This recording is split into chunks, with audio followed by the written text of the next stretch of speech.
తెలంగాణ ఇచ్చింది మేము, చంద్రబాబు నాయుడు కాదు, వైఎస్ జగన్మోహన్ రెడ్డి కాదు, సోనియా గాంధీ గారు, రాహుల్ గాంధీ గారు తెలంగాణని ఇచ్చిండ్రు.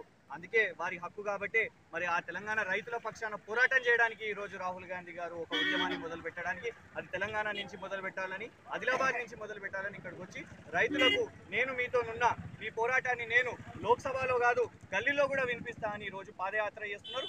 తప్పకుండా రాహుల్ గాంధీ గారితో పాటు యువకులందరం కూడా, తెలంగాణ యువకులందరం, తెలంగాణ విద్యార్థులందరం కలిసి ఈ బీజేపీ, ఈ టీఆర్ఎస్ ప్రభుత్వాలు ఏదైతే భూసేకరణ బిల్లుకి మరి తప్పకుండా వాళ్ళు ఒక ఆర్డినెన్స్ ద్వారా తీసుకొని రావాలని ఒక కుట్ర తీసుకొని వస్తున్నారో దానిపై పోరాటం చేయాలని కంకణం కట్టుకున్నాం. కానీ ఈరోజు చూస్తున్నారు రాహుల్ గాంధీ వచ్చాక నిన్న అలసట గురయ్యారు నాందేడ్. కానీ ఉదయం లేవగానే ఆయన నేరుగా కొంచెం బ్రేక్ఫాస్ట్ కూడా మధ్యలో చేయకుండా అంత ఉత్సాహం ఎందుకు అనిపిస్తుంది రాహుల్ గాంధీలో? ఒకవైపు మీరు పరుగులు పెట్టాల్సి వస్తుంది, అంత నడక కాదు, పరుగులు పెట్టాల్సి వస్తుంది. తెలంగాణలో ఉన్న ఎనర్జీ అది రాహుల్ గాంధీ గారికి కూడా తెలుసు.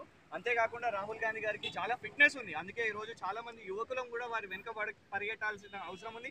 మీడియా వాళ్ళు కూడా పరిగెడుతున్నారు. కానీ ఈరోజు మరి రాహుల్ గాంధీ గారిలో కూడా అంటే ప్రజల్లో ఉండాల్సిన అవసరం, ప్రజల పక్షాన్ని నిలబడి పోరాటాల్సిన అవసరం వారికి తెలుసు. కాబట్టి ఎప్పుడు వారి తాతల కాలం నుంచి కూడా ప్రజల పక్షాన, రైతుల పక్షాన వాళ్ళు నిలబడ్డారు. అదే వారికి ఈరోజు స్ఫూర్తినిస్తుంది. జవహర్ లాల్ నెహ్రూ గారు కానివ్వండి, ఇందిరాగాంధీ గారు కానివ్వండి, రాజీవ్ గాంధీ గారు కానివ్వండి, సోనియా గాంధీ గారు కానివ్వండి, ఈరోజు ఆ స్ఫూర్తితోని ఈరోజు రైతుల కోసం పోరాటం చేస్తున్నారు. ఆ స్ఫూర్తితోనే, ఆ ఎనర్జీతోనే వారు ఈరోజు పరిగెలు పెడతారు. Thank you. 10 కిలోమీటర్ల